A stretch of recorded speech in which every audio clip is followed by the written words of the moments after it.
everything while you break your bread? Or would you run away?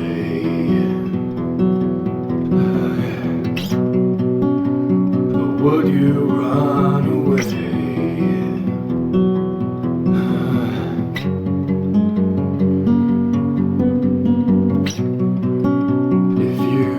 Find the words to say outside your head. Instead, everything you know just turns to gray with shades of red.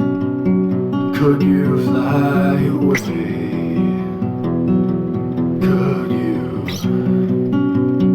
Could you fly away? Could you fly?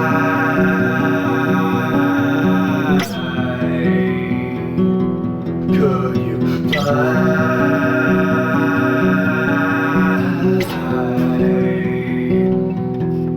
away?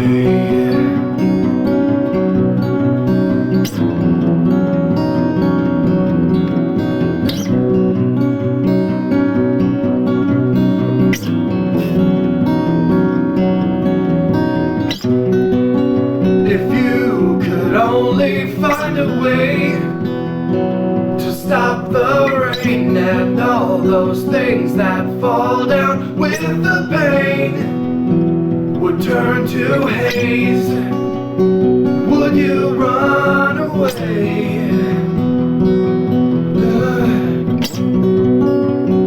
Would you run away?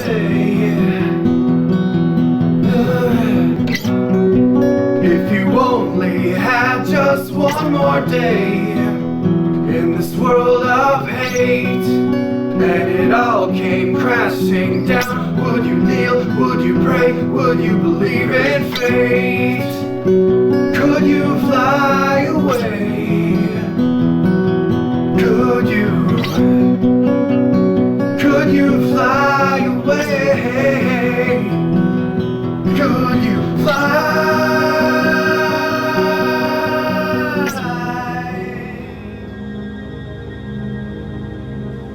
From 1960 to 1980, downtown residential buildings across America were being closed.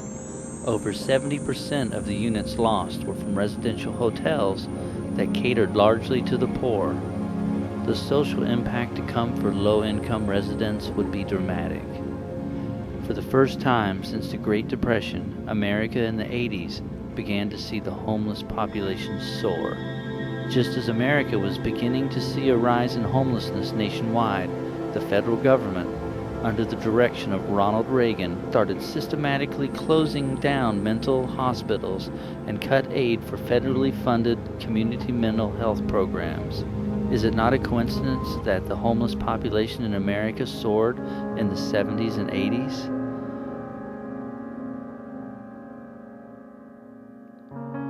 Flying a sign on the street corners has become a normal part of the American urban landscape. Every day, more and more people are forced to turn to flying a sign just to survive. When the minimum wage in most states is $5.15 per hour and you can make the same amount panhandling, why work? Stories of some flyers making as much as $100 to $150 a day are crushed by the bleak reality of most making as little as $20 to $40 in an 8-hour day panhandling on the street corners of America. As a nation and as a society, we feel the need to give, but how we give is just as important as the giving itself. Is this strategy of giving the panhandlers money actually helping them, or is it just enabling them? If 20% of the estimated homeless population got $20 every day, that would be more than $3.5 billion a year handed out of car windows. But there's still no housing, no medical care, no rehabilitation, and in the end, they are still homeless. We have problems at some of these freeway on-ramps where they're holding up the signs, where we have fights because it's a lucrative position and location, and the transients will fight between each other to keep that turf right there, because that's where they make good money. And that's where society comes in, because they're handing out free money. There's people make a couple hundred. I asked one guy, I said, how much money do you make here? And he goes, oh, I make $100, $150, just standing here. That's more than some people flipping burgers at a hamburger place make.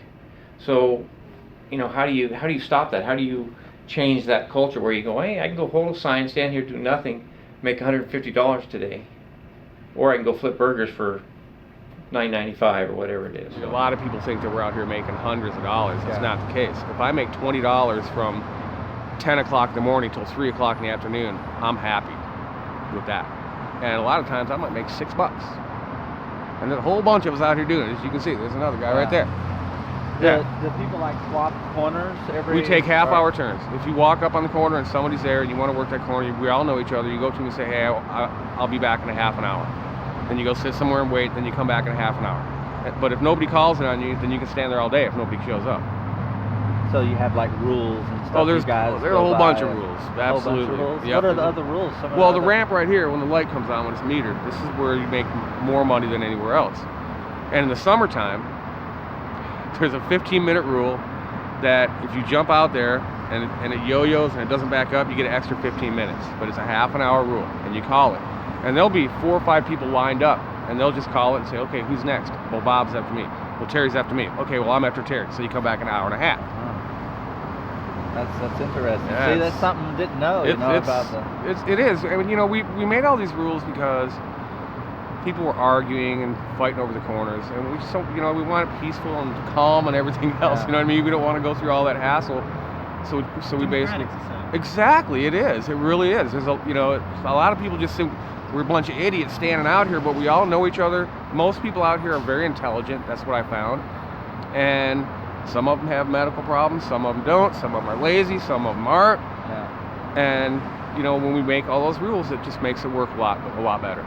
And the panhandling thing has always been interesting to me. Usually when I come across when I hand them a business card, say, come see me. I don't give them money because I know some of them are cheating, but some of them might be legitimate. But I can't. I've been in social service since '89. I can't tell the difference. When I was at VA hospital in Michigan, the guy was telling me, hey, just make up a sign, man. You can sit on a corner. So I gave it a whirl. It worked out, you know. I was surviving, you know. So you get kind of complacent though with it after a while. If you get used to it, you know. Yeah. You get complacent, and then it's like hard to get away because you get used to it. It's like a job. It's not like people think it's real easy. You see people come and go here all the time, hour, half hour. I'm sitting out here. I put in 8-10 hours a day sometimes. I mean, it's work. You gotta. Some days you don't even want. You know, it's really hard. It has to be hard to be there. It is hard. Rain, shine, snow, cold. Don't matter what it is. I'm out there. You know? You should give somebody $5 on the side of the road, and I would say, you know, in terms of being able to help people who want help to change their circumstances, giving $5 to an agency like ours is going to be more effective than giving it to the person on the side of the road. You know, he's going to be there, or he's going to be trapped in his situation whether you give him that money or not, and he's probably going to use it for things that you didn't intend for him to use it for, and you have to accept that. I wouldn't say don't have pity on that person and don't give them some solace, even if they're an individual and they choose to spend that in ways that you don't approve.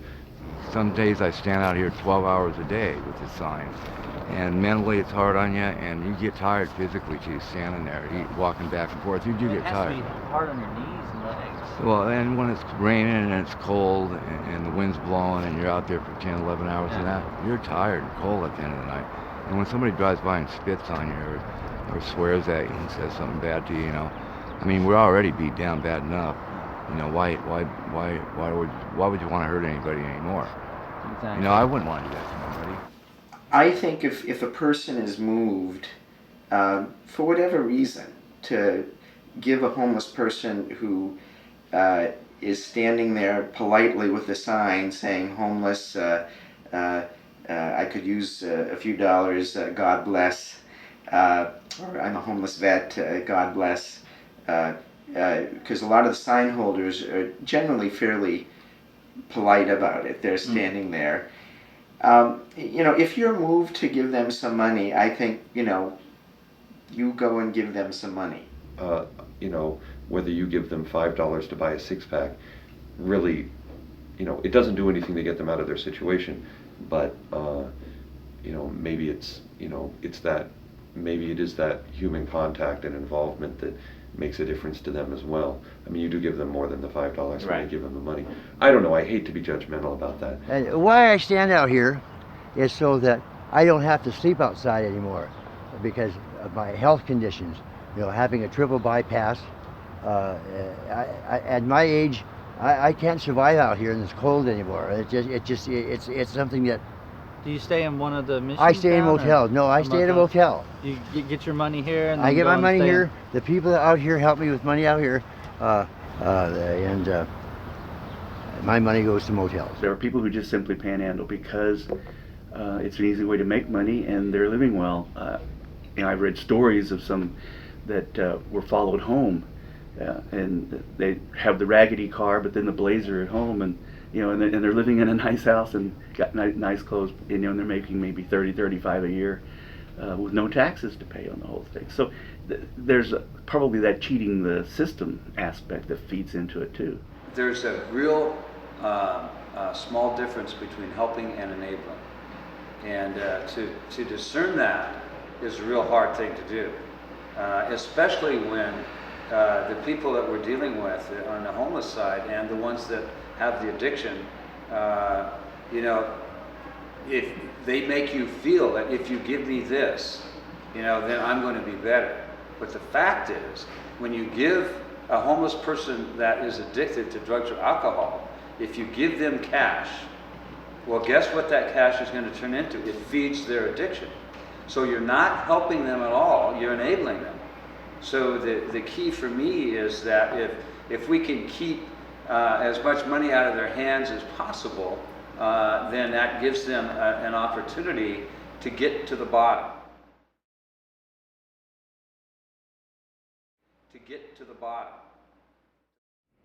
Hand them some food. That's what the money, sometimes, especially if it's an alcohol-related issue, they want a little extra, pop or beer or something. Give them a hamburger. Take them over to McDonald's. I've done this. I've had homeless. I say, hey, you hungry? Yeah, you got a dog? Come on in. I'll buy you a hamburger. And I've done that. And other time, but I would never give them money. I'll give them a hamburger. When you see someone on the side of the street, of course we all have compassion, and our immediate response is, we want to give that cup of cold water. We want to give some money so they can go get a meal or go do whatever it is that they need to do. Matter of fact, I had somebody who asked me for $2 so they can go take a shower someplace. So of course, your heart's just going to go out to somebody like that. But the better use of the money is to give it to a facility that actually can facilitate ending homelessness. Because if you just give it to somebody on the side of the street, again, you want to help them out, but you're not really helping them solve the problem. And the problem is that they need help, they need recovery, they need therapy, and then they need and then they eventually will need a home. So if we continue just to give money to people on the side of the street, 10 years from now, are they still going to be there? We haven't really done anything to help them get back to be a productive part of society, or even just to sustain their life. With so much controversy over how much panhandlers make in a day, we decided to send our own crew member, David Krause, out onto the streets for 4 days to see how much is actually made on an average day.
live under this bridge back I here. live under this bridge right here, and there's another guy. I'm on one side of it, and there's another guy on the other side.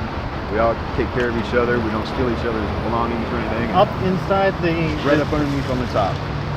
Yeah. So cars driving by all night long.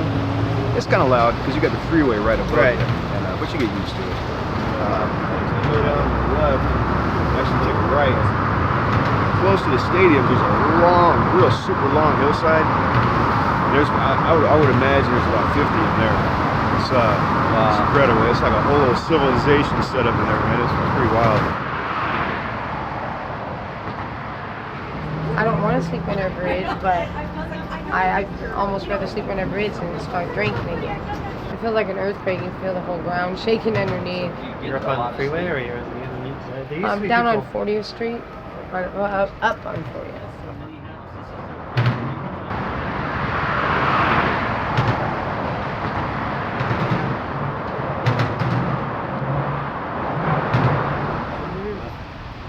So your friend was saying that you guys live up under the bridge, but he didn't want to take us under there because if the cops found out, they'd be clearing you guys out. Yeah, they're like It's pretty much invisible. You guys are way up underneath the bridge in there. We keep it clean under there Yeah. and out against the fence, because if you don't, you trash it up, then you lose your place to We're together, and like I say, you know, we sleep under the bridge. And we just gotta survive out here. That's it. You know, we survive every day. You know.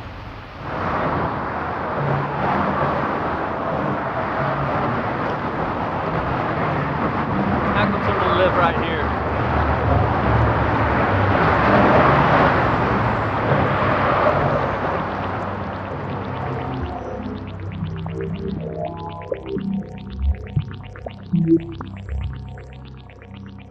Oh, and like a friend of mine, Victor, they call him Pops, 63 years old, you know, and went and spent 2 tours over in Nam and all this crap, you know, and very educated guy and stuff, but something happened where the government wouldn't give him his VA money anymore and whatnot. 63 years old, and he's out here, and he went over and fought in Nam twice, got shot and everything else for our country, and they won't help him. I mean, what kind of justice is that? You know, he's over there risking his life, but now he comes back and he's an old man. He can't go out and work no more. He's sick. But this government turns their back on him. That's not right. When I became old enough to join the military, I joined the Navy, and because I was trying to follow my big brother. My big brother was supposed to be a role model, but he was a lousy role model as far as I was concerned. I don't know how to go about getting all that paperwork done and followed up with it. I may have an individual help me out next week. I'm trying to seek some help doing that. I just have a hard time. You think that me being out here as long as I have, find a sign that says that puts the VA on Front Street by saying, here, I'm a veteran. I am a veteran. I'm not lying about this shit.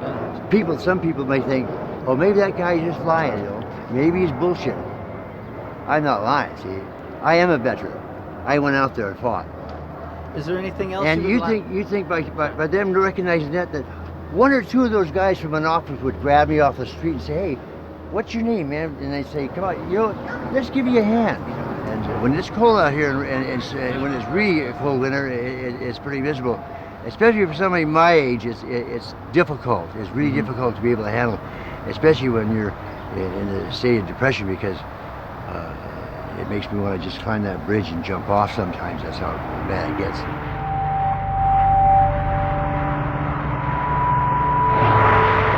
Inflammatory disease in my right temporal artery from service in the Persian Gulf, during the Persian Gulf War. It's non-curable, and it affects everyday life for me. Inflammatory in the... Right here, my right temporal artery. That's not good. It can be a killer. Chances are I've got an 80-20% chance on making it, so the odds are on my side. But it's an everyday battle with pain, and it's a cyclical disease. It comes in cycles, relapse and remission. Wow. The relapses are the most ugliest thing there is imaginable. So, migraines, headaches? It's worse than a migraine. The artery itself stands out for like 2 inches. It has a pulse of its own. I lose vision in my right eye. My right sinus goes haywire. And this artery feeds part of my right half of my brain and off the nerve in my right eye. So I'm at a very high risk for going blind and having a stroke. It's all from the pills they gave us to beef up our immune systems in the Persian Gulf War, to combat biological and chemical warfare agents.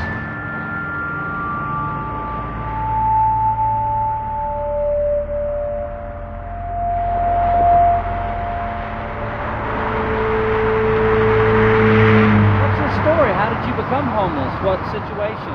Well, you know, it's like me. I was never really one smart on knowledge. I don't have a memory. I've never been able to hold things in my mind for more than a couple weeks at a time. Now I can't hold nothing in my mind for more than a few hours.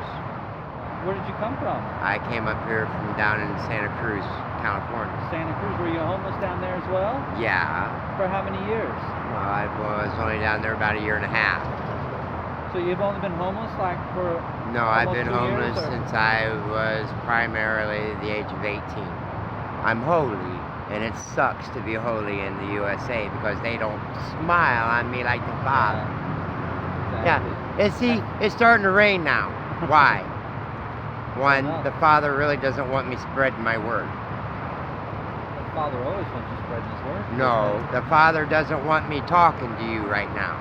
Because it's raining in No. Or why? No, because I'm telling the truth. People don't like the truth. See, my signs are the truth. $1 worth of kindness, all right? There's nothing wrong with it, all right? Right now I'm flying kindness shows, $1 knows. In fact, if the government is not doing anything to help people with mental illness, we're seeing a whole lot more, you know, of people with disabilities, that mental disabilities, literally, that could not fill out a form simply because they can't manage that. A lot of them are okay if they maintain their medication, and we try to help with that too, which is why, in fact, one of the mental health programs of Pioneer is going to move into the front part of my building here, second floor, next month, and because there's a lot of mental health issues in the Belltown area, and so they're going to locate here to try to deal with it and stuff. But that's something that's really falling through the cracks. Is people that have mental hurts of some kind that they can't get any help with it. They can't see anybody to tell them what's wrong with themselves and that kind of thing. So it's really sad because yes. they're sick. They're not. Yeah, but they're totally functional if they can be treated and given medicine.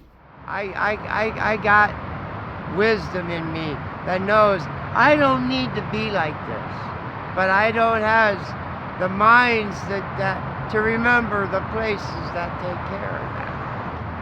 I don't like being around people who are hurting more than I am. My hurting and my despair has got me feeling negative, nothing but negative. All right, and I don't need negative. I need positive. I'm out there hoping for $100 today, for pity's sake. You are or you're not? Well, what do you think me and my signs wait looking for money for? I'm looking for all kinds of pity. I want $100 worth of pity so I can get me a room so I can take me a shower and watch TV for a night. Things that other people take for granted every day. Well, you know, who provides holy and he don't take advantage of nothing. You know. Other people take that for granted. You go home to a nice warm place. Again. Well, I don't be surprised if I don't remember you. No problem. That's but okay.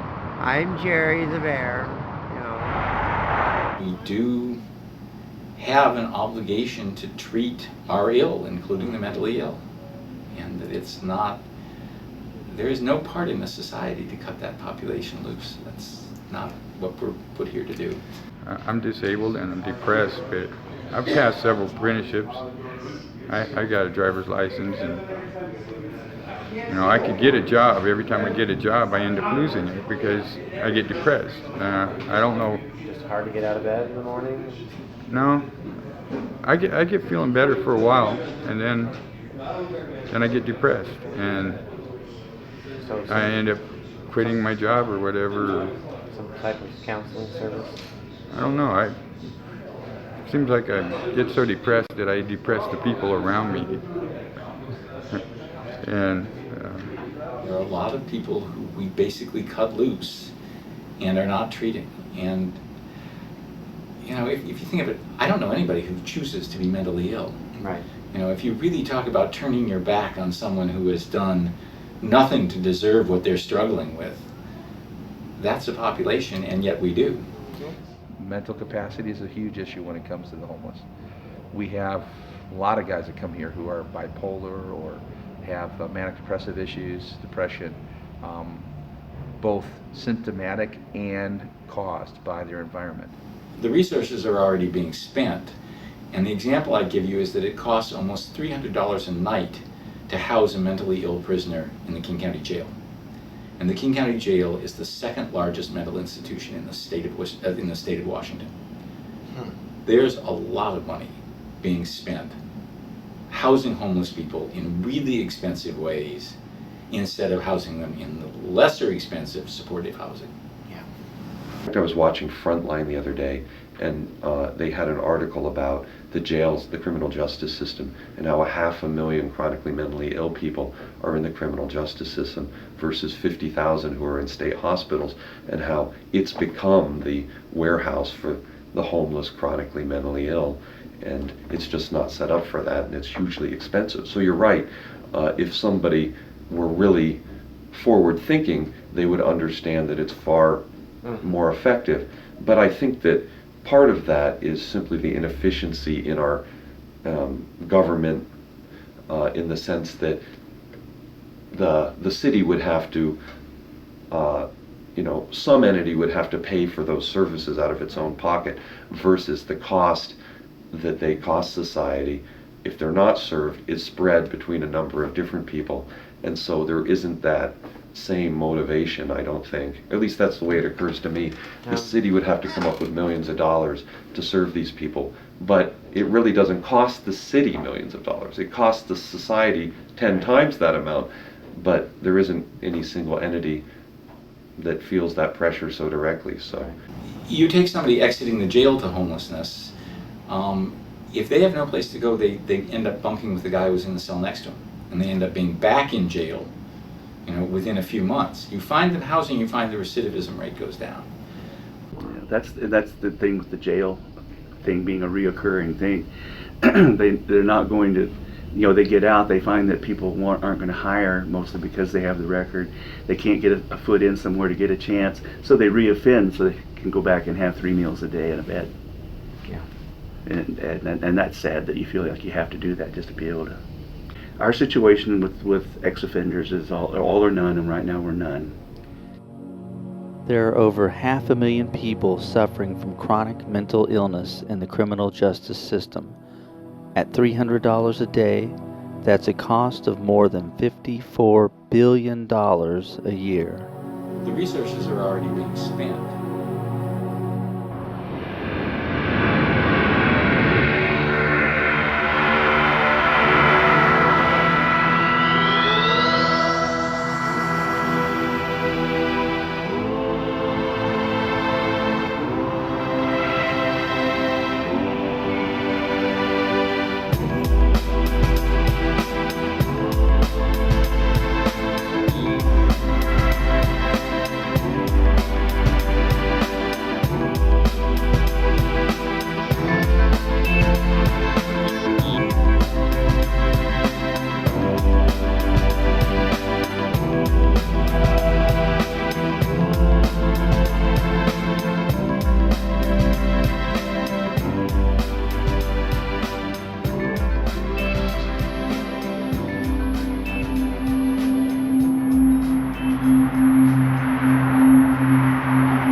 Growing percentage. Now about 7 out of 10 of our residents are meth abusers. Yeah, heard that. Yeah, and alcohol is still around, but to come into a 4-year recovery program with alcohol, you got to be way gone. And we've had people who are way gone. Not the last class, but the class before it had a graduate who's way gone on alcohol. So, you look at the street addict, 90% of their presenting problem. You take a meth addict, and we could walk around and find a meth addict tweaking on the street. Their problem is that they got a taste of 12 to 15 times the dopamine you and I will ever experience without meth. And when you get a taste of that, sex produces 1 to 200, cocaine 350, meth 1250. Just in terms of spectrum. I never knew that. Yeah, and it works on a certain part of your brain, and once you chemically alter that with meth, you are altered, and you need serious help if you use it You know, like back in the 70s, I used meth and I said, I'm never going to use that again. And my friend said, why? I go, it's too good. It tastes too good. It feels too good. You know, it'll own me. Well, you know, the truth is the truth. No one owns the truth. If they're a substance abuser, they started abusing drugs or alcohol in their early teen or late childhood. And maybe there's this history of abuse. Yeah, and then they abuse themselves. So, yeah, what kind of kids at 11, 12, 13, 14 start drinking or using drugs? Well, in a typical family, there's some kind of major brokenness, abuse, or something really unstable going on. But trying to self-medicate. On the other hand, we're seeing more kids, like we have a girl, Amber, who's out at the store today, who was just a high school girl in church youth groups, and then just kind of went through a phase where she wanted to see the other side, smoked weed, and one of her friends gave her meth. Gone.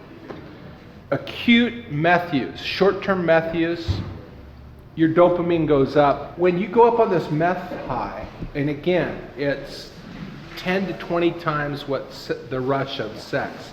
It's a real chemical release, works on the same part of a little part of your brain called the nucleus accumbens, and it releases this chemical, and it's like, great. Well then, with chronic meth use, you lose your ability to produce dopamine. So the thing you crave, you can't get. Right. So what do? You use more meth. You ever be driving down the road and you see a cop?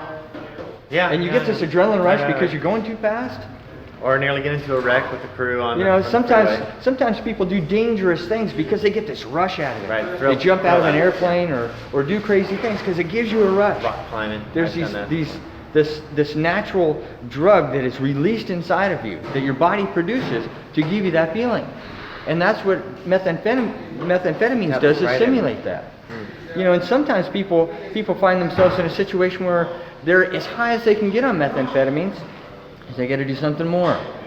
How am I going to add to this? This is 20 times more than the sexual rush, but if I do this in combination with that sex, if I do this in combination with robbing that store or doing this other thing that I could get a rush off of. One more thing, ante up, huh?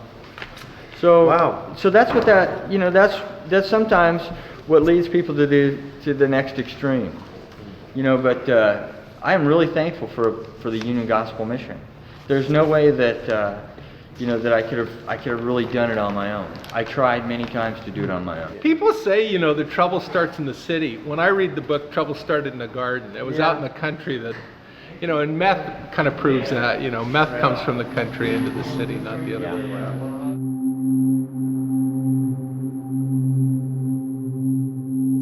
I was young and dumb, and I ran into a girl. The old girl's blaming on the woman now.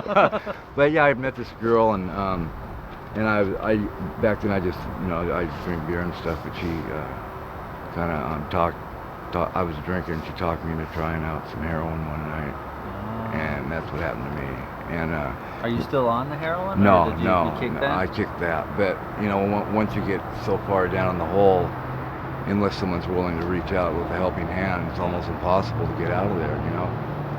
I have Christ in my life now, and although there's been a time that I have been an addict, I was a heroin addict. My choice of drug was heroin.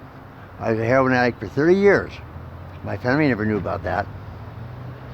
How did you kick the habit? Recently, 9 months ago, I was introduced to THS, this program, it's the methadone program. I got on the program. Mm-hmm. I've been on it for 9 months, and so now I do methadone. I don't do heroin anymore.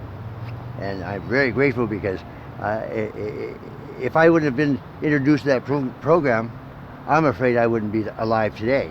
I'm doing a scrapbook because I lost my husband a year ago to a heroin overdose. And so I'm doing a scrapbook of our life right now, of the good times that we thought we had, but just the events that took place in my life, so that I can kind of reflect back at times. This is where I need to be. This is home. That's great. So yeah. Is there any advice you would like to say? Wow, so much of it is just don't get started. I mean, when somebody says anything, just tell them no, it's not worth it. And how many years were you? 25 to 30 years, yeah. Wow. I started when I was like 13. So, and like I said, I quit when I was 40, so. Wow. Yeah, That's a it's long like, time. it's a long road. Congratulations. Thank you, thank you.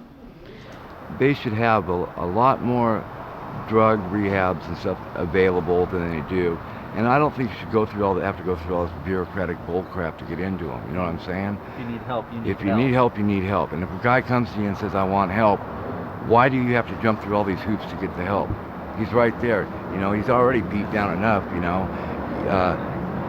Help him out. Don't tell him you got to go do this and you got to go here and you got to go here, and 60 days from now we can probably fit you in. Well, 60 days from now you can die out here on the street. You know what I'm saying? Yeah. If the guy's standing there and he needs help, help him, you know. And they say, oh, the reason for that being is, well, they don't have any bed space available. Bullshit, man. Treatment for substance abuse is never available. And I don't know if you guys are familiar with like the Hooper Detox Center, but that's I could be wrong, but I think it's the largest publicly funded detox center, at least on the West Coast, and they've got like 55 beds there, and there's always people turned away. These are people who are wanting to get clean, people wanting to get off the street, and there's not enough capacity. I haven't smoked crack in like a year and a half. I've been off heroin 3 years.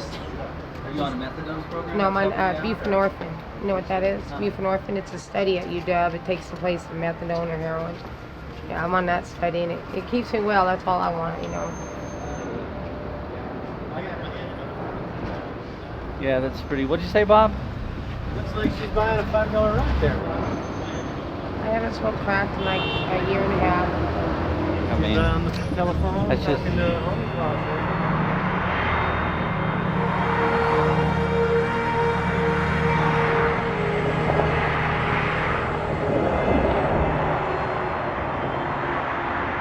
They have these tent cities that I'm sure you're aware of over in Bellevue or Mercer Island was having an issue wherever, and so they're trying to establish these areas, and maybe that's something Seattle should do is try to establish more of a tent area. But then you're going to have the other side of it where you're going to have people who live there going, I'm not sure I want these people in my backyard, because there's the assumption that there's going to be crime. Most of these people are good people, but they're down on their luck. And there's always going to be a bad apple in a group, you know, and unfortunately when you have people that are needy, they have a tendency sometimes to take opportunity to you know, get what they can get. So it's a perception everybody's under that there's a real problem with crime with homeless, and I don't think that's necessarily the truth. If you look at all nations for all of history, having as much stability, organization, civilization, order, rules that you can't camp in the woods, we're the freaks of history. You know, most people for most of history were nomadic and had to move around and had to survive. And what's the big issues with the homeless being here?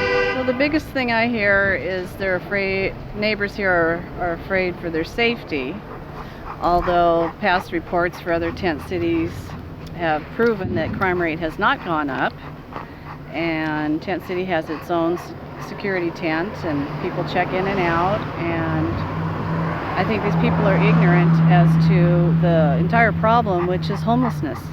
It's not just here, it's everywhere. Has Tent City been beneficial for you to help you get back on your feet? Yeah, not only that, but I have some other aspirations with schooling. I'd like to, you know, get in a different status quo, status bracket, and financial status bracket. I'd like to go back to school and learn how to paint cars for a living, being I'm already a house painter and I spray houses. I'm also an airbrush artist, so it's something that I already do as a hobby and something I love to do. And I'm just tired of making the money I've been making for the last 29 years, you know, say 20 years. It's hard. So what would you have done if the Tent City wouldn't have been here? If Tent City wouldn't have been here, I would have relied on instincts of survival. And where do you think you'd have gone? Been living in the shelters? No, I've never stayed at a shelter because the hours that you have to be there don't work out if you have a job. So, how long have you been in the Tent City? Been here about, it's going on 2.5 weeks now. I really didn't fully anticipate arriving here. Essentially, I knew it was a potential option if the bottom fell out from underneath my financial situation, but it kind of came as a shock when it really hit. It's a good thing though, because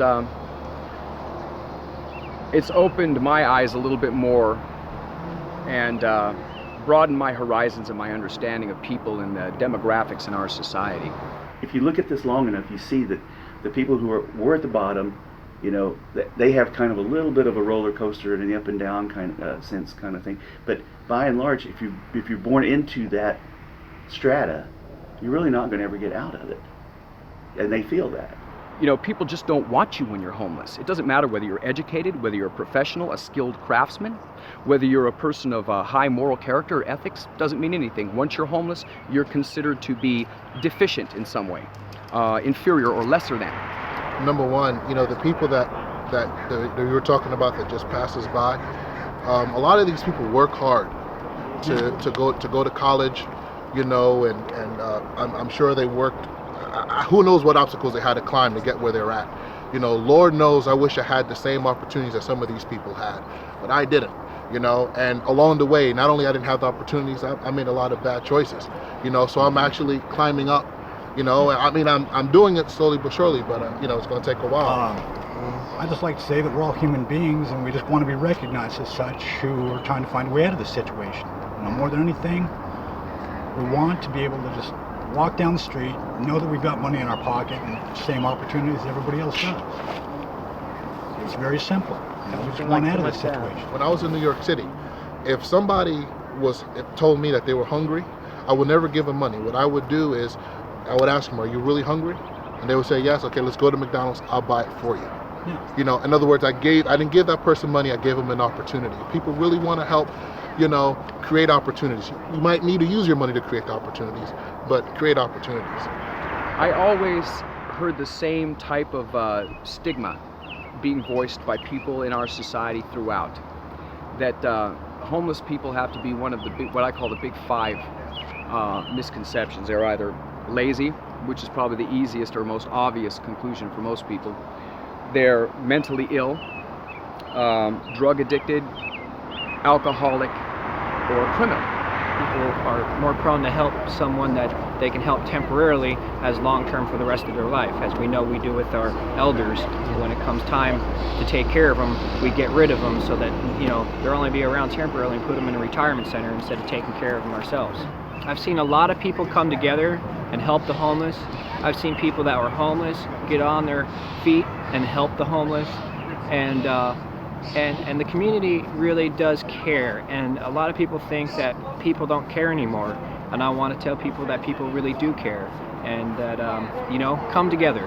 Everybody needs to come together, just like the Beatles said. There's sandwich lines and soup lines all over the state. You'll never starve if you're homeless, but what about getting your self-respect and your integrity back? What about getting away from the dangers of the homeless and actually finding a place to live again, getting back on your feet? And for that to be achieved, there has to be a lot more than soup lines, man, or even showers, because they're just doing one little part of it.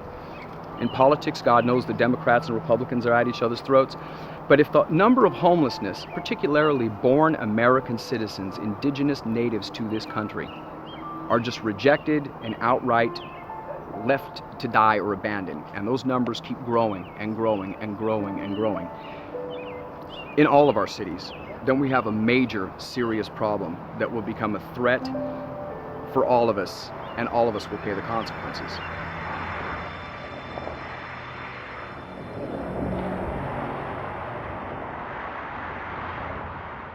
The biggest issue in homelessness is a national problem, and that this is an issue that has really emerged in the last 20 years. And it's homelessness is something that this country hasn't always seen. We've had large bouts of homelessness in the 30s and the Depression, but then what we saw when employment was strong, when people were getting living wages in the 50s, the 60s, and through the 70s, that homelessness was a unique and different thing, that housing was affordable, the private market was there for low-income people, and that we didn't have to have shelters the way we do now. We didn't have to have an amount of subsidized. And what we've lost is that niche. We've lost affordable housing that isn't subsidized. And that was something that the private market once had, and it appears that we're missing. You also looked at what you could buy with minimum wage 20 or 30 years ago, and what you can buy with a minimum wage now. You can't live on a minimum wage in this country. You can't eat and have housing. In fact, Nora here works at Safeway, and she makes $7.75 an hour. Is that what you make? Yeah. There's no way she could afford housing with that type of wage. Oh no. It's been many a time. Like I was working in Longview, actually right after we got to Job Corps before we came here. I was working at Fred Meyer's, and I was making like $8.90 an hour, $8.50 an hour, and 24 hours is all they could give me to start. And it was like my paycheck wouldn't even last to the next paycheck. We weren't paying bills or rent or anything. And then they were charging Fred Meyer's union dues. And then they had me paying union dues on top of that. And they So I'm don't like give in you 24 hours. full-time? Right, it's $75 to start, and then it was $30 a month. And all I got was like $120, $160 paychecks. You know, that's bad. A week, yeah. I think that homelessness is a consequence of a number of systems failing in this country, and I think it's the fact that we don't have wages that afford a decent place to live. We don't have enough housing that's affordable for people who may not make a living wage. The obstacles vary with the population. There are a lot of reasons why people become homeless. There are people who become economically homeless. In King County, you have to make $17 an hour to afford housing. That's basically 3 minimum wage jobs. People fall off the edge. Most people are one illness, one loss of transportation away from homelessness. There are some people around here that's really good. Even standing out here flying these signs. Some people come by and they don't even read your sign and they helping you. But then you got others that the majority of them spit in your face. They don't realize that the way this country is going, that they might be right out here with me. But I've had some to come by and really say that they are one paycheck from being sleeping right next to me under this Spokane Street Bridge. I don't wish that on anybody. I think it's a lot to do with our politicians and the government and the way that the whole country is going. Americans are sleeping while this whole thing creeps up on us. And it's not only creeping up on me, it's creeping up on you too. I think we also as a society have to accept that there are things that have happened over the last 20 years in particular. Deinstitution a lot of the mentally ill, shift to the service industry, and other social things that make people vulnerable. The lack of support for senior citizens, that make people really vulnerable, and then people really are one paycheck away or one disaster away, and then they end up on the street. And how much of it is their fault and how much of it is just these kind of social forces that are really beyond that they're more victims of. We are witnessing now too the eradication of pensions, which enabled a lot of people who worked all their life to have a more secure retirement. Well, a lot of those pensions that people used to take for granted are now evaporating, and that's happening not just with working class folks, but for middle class workers and others who worked in industries and professions that had been providing pension programs, and we're now seeing the rapid evaporation or devolution of those options. So that's going to have an impact on people and their security. I think that like an organization like ourselves, Community Gospel Mission, we've been in business since 1932. We've been in business since 1932. A lot of them don't have a good feeling about the mission, and for a reason, because their demands are so great that they don't want to be held accountable, so they don't want to abide by the behaviors that we require here. So they would rather just be out on their own, and it's an interesting phenomenon. Every time I've gone to a shelter, I've got sick or got into a fight. You don't get to sleep till like 1 in the morning because everybody's making noise and stinking, and then they wake you up at 4:30 in the morning and try and pump this bullshit religious message that is absolutely, it's wrong. I mean, and so just by me going to one of their free meals or whatever it'd be wrong for me. You know, like going to the missions and stuff. Oh, if you don't listen to the sermon, you can't have a meal. Huh? If I don't listen to the sermon, I can't have a place to sleep? What's this? When they come in, let's say on the average they come in at 6:30. We wand them. We're looking for weapons, if there are weapons. Between 6:30 and 7, we take care of some housekeeping matters, giving them their tickets for sleeping there that night. Between 7 and 8, there's a sermon. From about 8 to 8:30 is dinner time. Then they come back and they wait another 10 or 15 minutes before we bunk them down. So that means on the average, everybody is under observation for about 2 hours. And if during that time, a change of activities and variety of things happening, we can be assured that they're safe. Like the gospel mission, that's the pits, man. That's probably the worst place in this whole city. And a lot of people recommend it. I wouldn't recommend it to my worst enemy. And the homeless shelters around Seattle here, they basically, you go in too early, you go in too early and they kick you out too early. I mean, during the wintertime around here, to be kicked out at 5 o'clock in the morning is ridiculous if you're not going to work or anything.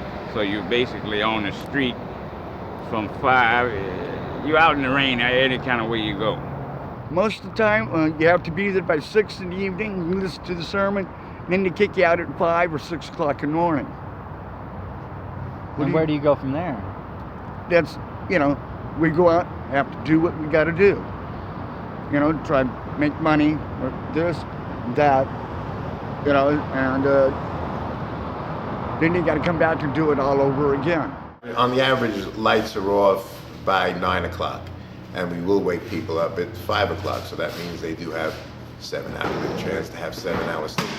The reason we have to wake them up so early is that we're sleeping them in areas that we have to use for other purposes. Exactly. So one of the reasons they have to wait in the evening, and one of the reasons they have to get up early in the morning, that we're sleeping people in the dining room.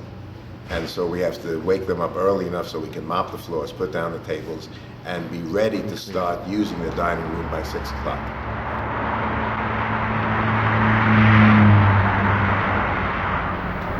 What time is it? 8:31. Just want to take him with you? Yeah, next year. Yeah. Next year. Have a nice life.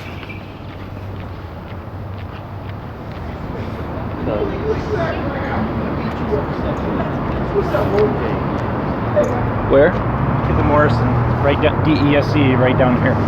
Just remember that if you get in.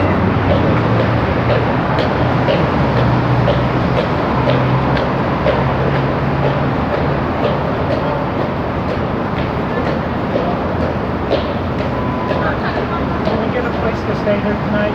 Operation Night Watch ticket. So you can get in there? I'm gonna have to sit around up there and find out. So I'm going up to 14th and Jackson. Bro, that's way back where we fucking were? That's right by your house. Alright. Alright, I'm up there.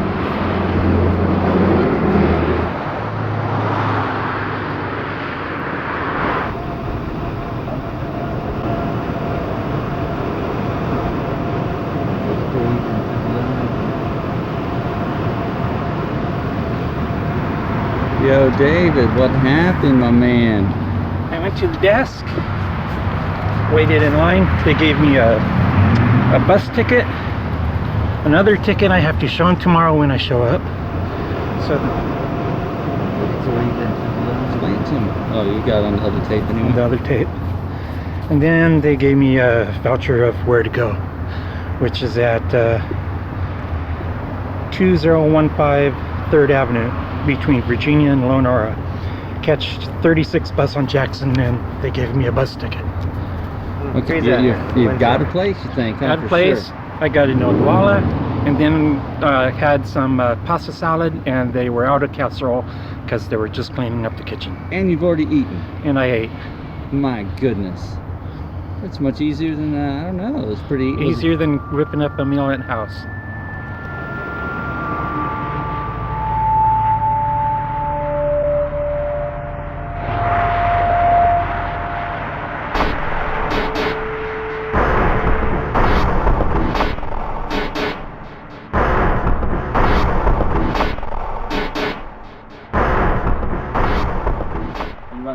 A lot of people living in their cars? We do. I had, especially sitting underneath Spokane Street. And matter of fact, when we did that, we just did an outreach program during the real cold weather. And we went out, I had myself and a team of 8 officers. We went out and we tried to find whoever was still out and see if they wanted to go to a shelter. And I came across a few people down underneath the viaduct. But these people they've adjusted to their environment. This one guy was sleeping in a car there, sleeping bag all bundled up, and he had enough gas where he could turn the heat on when he wanted to, but he was comfortable, didn't want to go. I said, no. I said, I'll give you a free ride. I will transport you to a shelter.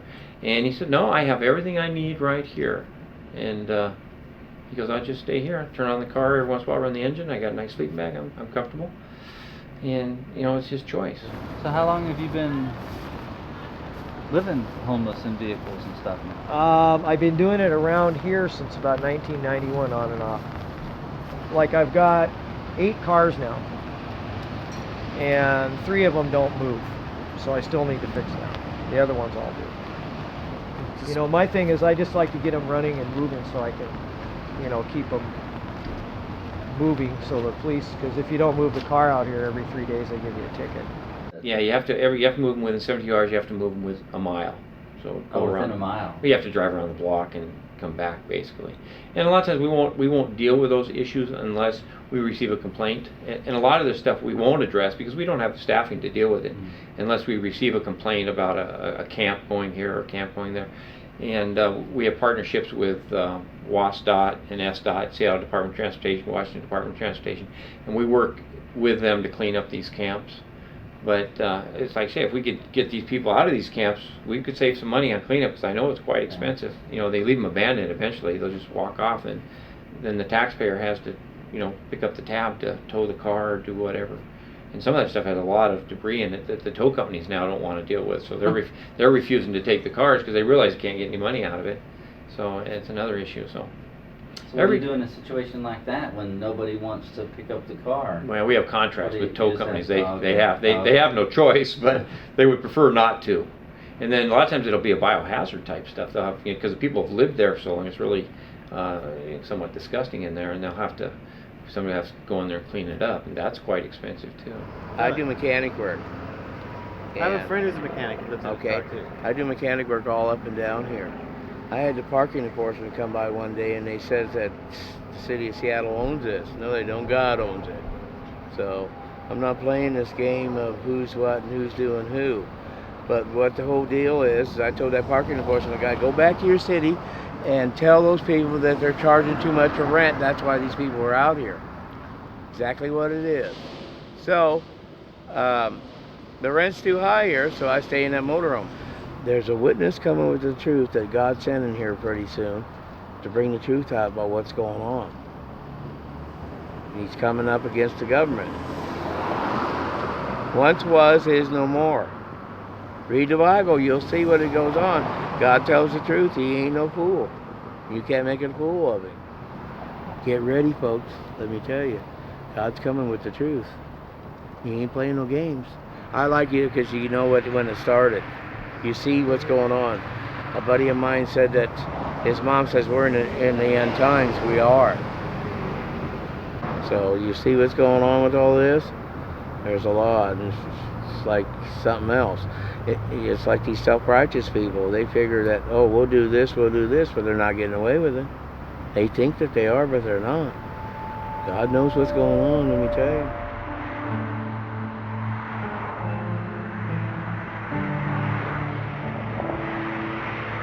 Well, there's a lot of good things that happened. And the best thing was I'm in Olympia, Washington in last August. For 2 days, I'm talking to the kids there. One day, in the morning, a kid comes up to me I've been talking to named Chris. He says, Hans, here's a guitar. I'm not using it. He gave me a $320 guitar. Right. Wow. This will explain what I'm doing. It's right on that road.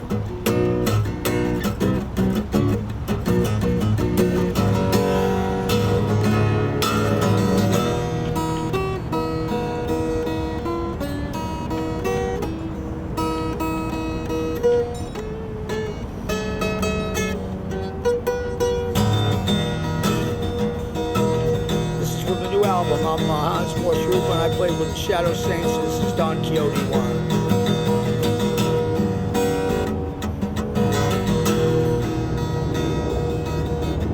Sitting here in Bedford, in a milky winter sun.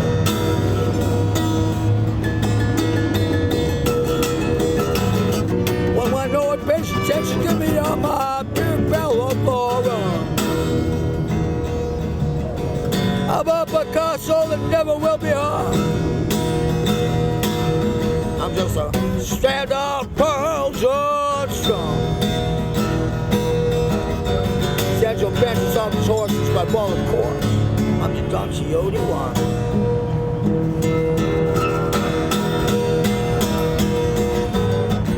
I'm wrong so wrong when I know I must be right.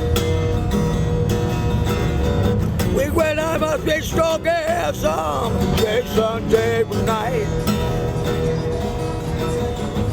Even when I'm drunk, they don't understand how I can be this many bright. On the side, 300 acid trips from mine. This flips, I don't need no peyote. I'm your Don Quixote 1. Listen to her. Start off with Santa Rosa.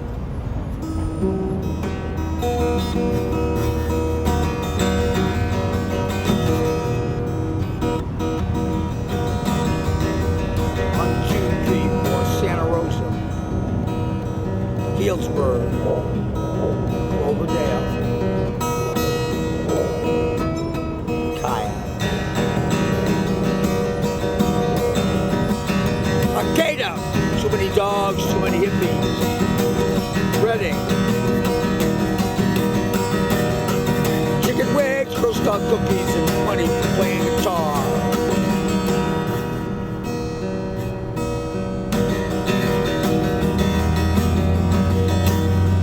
Catch the bus, not much to discuss. Ashland, Bedford, yeah, till I'm sitting there in Bedford, and there's a milky winter sun.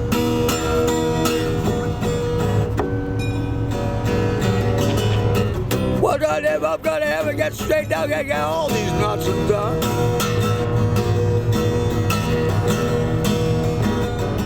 Cursing my inability to get any warmth out on this sun. Panhandling and lying, trying to justify spinning my jaws aside, or pretending I am playing. I'm your Don Quixote 1.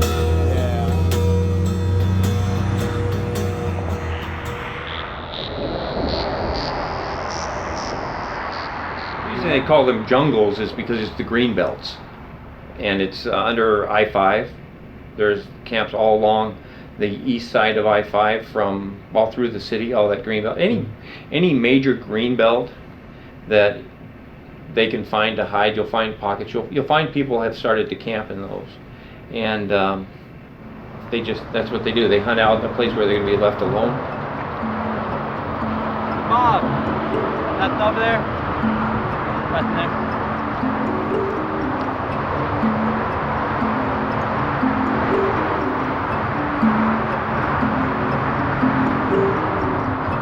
There's a big squatter pad right here.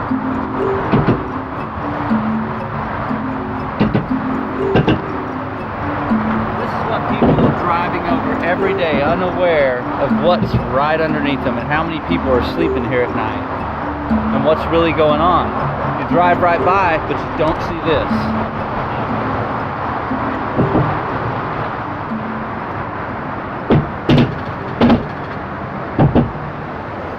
Do you go to, like, they call a place the jungle? Or? No, I never hang around those people. No, I'm not. Where is the jungle? The jungle's down down Dearborn somewhere by that bridge. There's a bridge over here. It's the Beacon Hill Bridge. It's somewhere in that vicinity.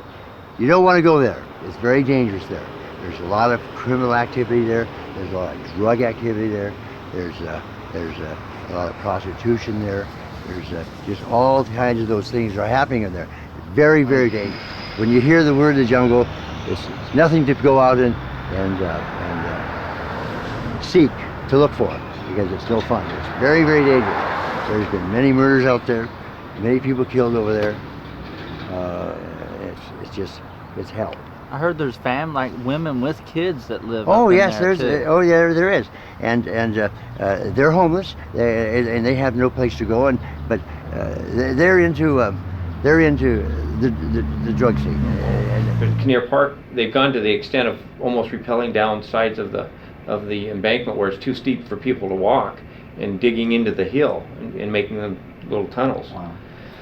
And we don't find them because nobody goes up there, and then lies the problem of having to clean it up when they leave, because they've been there for a year or two and they've accumulated a mass of garbage and debris that has to be addressed because it's a health issue. So they urinate and they defecate and they are sick sometimes and stuff, and it's just all there. So that's something. Then who cleans that up, and what's the cost to the taxpayer? Would it be better to use that money somewhere else? So how is it living up here? I mean, the police come up here, I think, once a year, don't they, and clear everybody out, and everybody comes back? Well, originally, this is like, I don't know, DOT land right here, I think, or I'm not sure. But it's like under the Parks Department jurisdiction.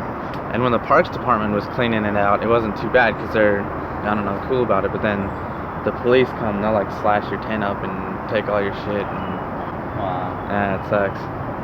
I know quite a few people down there behind City Team got hit by him. There's a place downtown called Urban Rest Stop where you can shower for free and do a load of laundry if you make an appointment and everything. Oh, that's cool.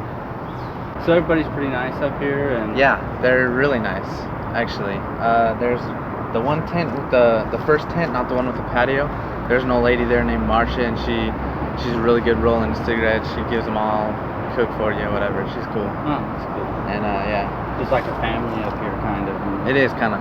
And then there's Greg and Aaron and Rex, and yeah, we just kind of chill out. I'm not gonna like warn anyone not to become homeless, because I've actually had a lot of fun being homeless. It's been quite the experience. So, I mean, I guess it's kind of an unfortunate circumstance, but I don't know, it's an experience. So I don't know, I'm not gonna like say, don't become homeless. It's all a matter of like, if you want to give in to like being, because there's all the crackheads downtown, and we smoke weed and drink beer and go to work like anyone else. We just happen to live in a tent. And what you were talking earlier about a specific cost, like you had to clean up an area? Yeah, we had to, and that's the other thing that people don't factor in sometimes. When they start establishing camps in the parks, which they're not supposed to do, they bring in over the time, they'll bring in various pallets to build little tents and stuff. Well, when they leave or they move on, somebody has to go in and clean that up. We just did an area, it was probably not more than 50 by 50 yard area up in Kinnear Park, and it was almost $11,000 plus my time and a couple of my officers who go up there to make sure everything was safe. By the time you add everything up, that was the $11,000 was just the fee that was charged to the Parks Department to have the crew come in and clean it. So and I've already gotten calls that they're back. So that money could have gone somewhere else.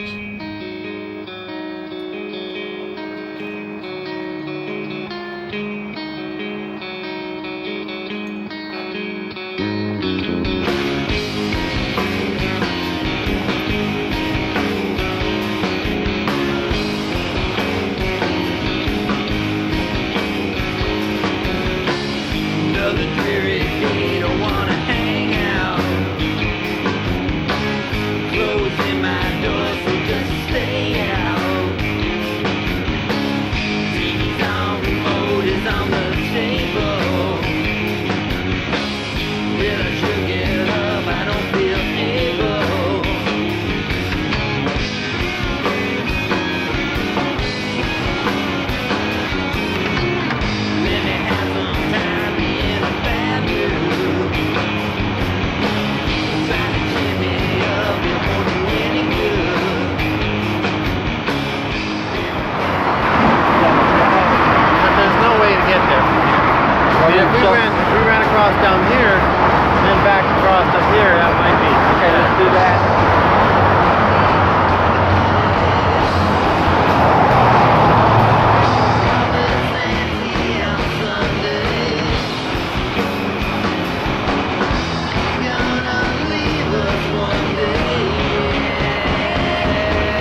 on homelessness and stuff like that. Oh, fucking goddamn right! I can't believe this! I love you, God! There ain't nobody like you! I can't believe I'm homeless. We can only hope that this documentary will be as well received by the public as it was by the homeless woman you have just seen. Throughout this documentary, we have attempted to show you the plight of the homeless through the eyes of those who live in the homeless community and those who work in it.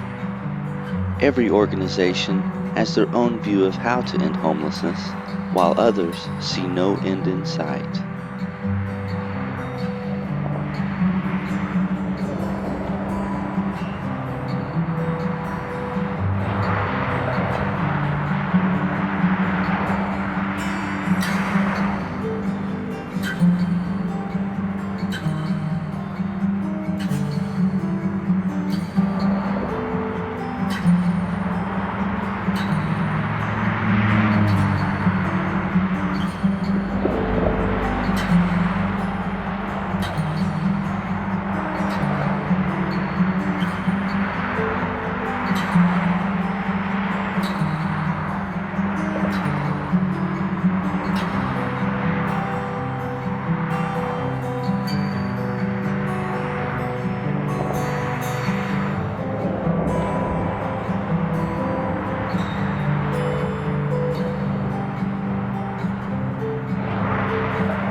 In the next 10 years, without inflation, that's a cost of more than $820 billion.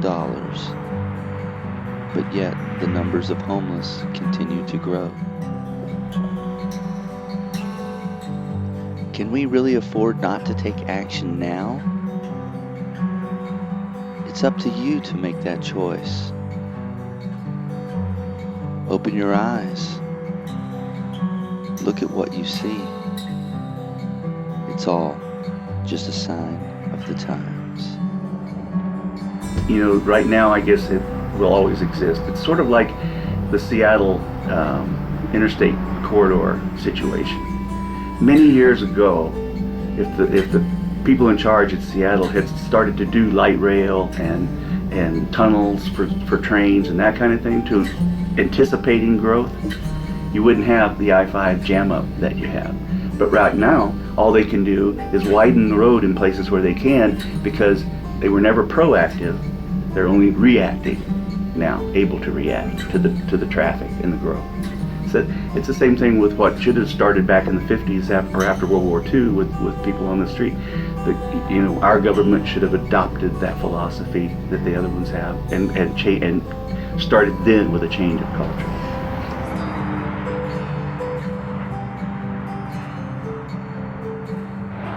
This is the dream, right? This is the dream question. What no matter what. No. How can we end homelessness? I mean, you really have to have, you have to guarantee housing and health care for everybody.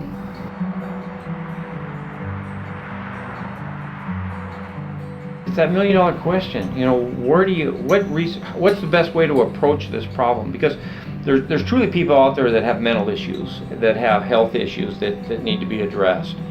But then there's the people out there that they've gotten into the cycle and they don't know how to get out of it. So, and we sometimes assist them in staying in that cycle by offering them all these free services and not holding them accountable to show you're going somewhere, show an improvement, and that makes a difference. What does it mean to end homelessness? It's sort of a weird phrase, and it doesn't mean that no one is ever without a stable place to live. And let me take one more step backwards. The first question is, what do we mean by homelessness? And I was talking with a friend of mine who speaks a different language and explaining my new job to him, and he used a phrase that really made a lot of sense to me. In his language, the phrase is without fixed abode. Because that's what homelessness is. If you're in a shelter and moving from shelter to shelter night to night, you can't stabilize your life. That's not ending homelessness if I put everyone in shelters. What I need is people in stable housing where they stabilize their lives. So the first piece of ending homelessness is not that there will never be anybody who's in a temporary shelter on the street, but first we need to prevent homelessness as much as possible. And that's both early intervention on treatment and providing the housing stock that people aren't economically homeless even while they're working. The second piece is that when people do become homeless, you move them rapidly into permanent housing. You don't warehouse them in shelters.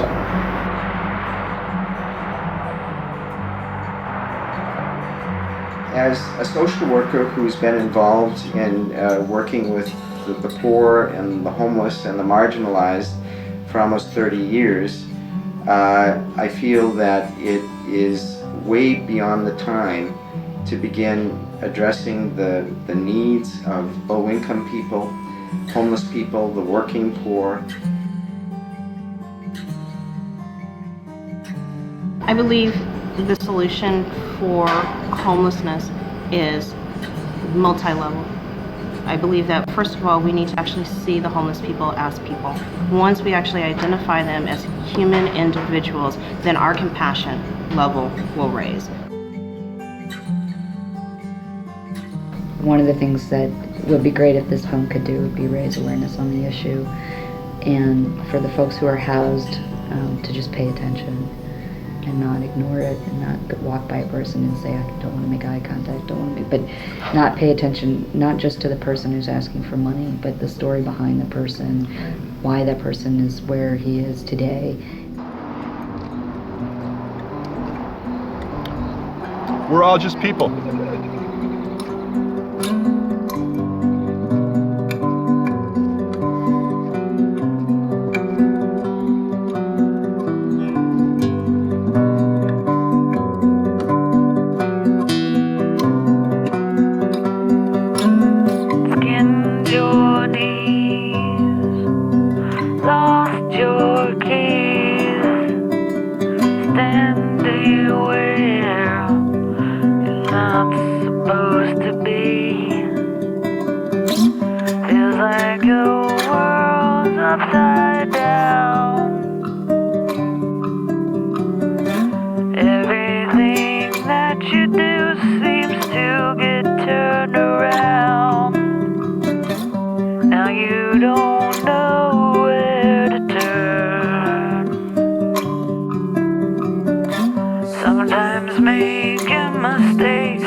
We've been in business since 1932. We'll be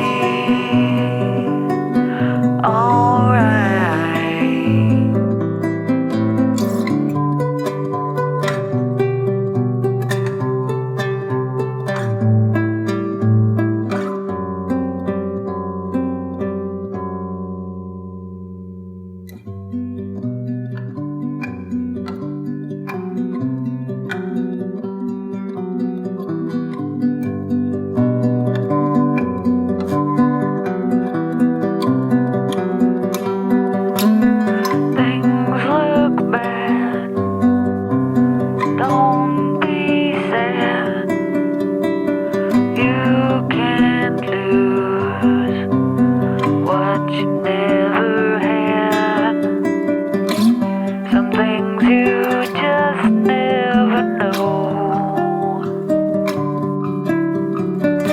When will the sun come out? Which way the wind will blow?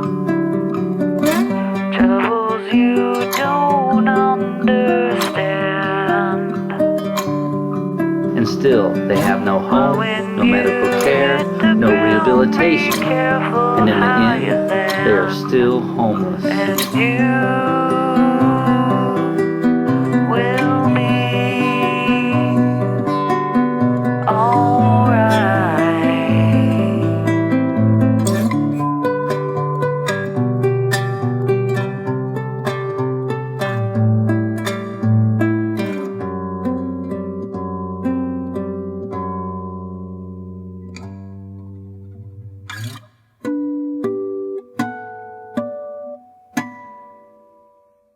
I die now between 3 and 6 a.m. most every morning.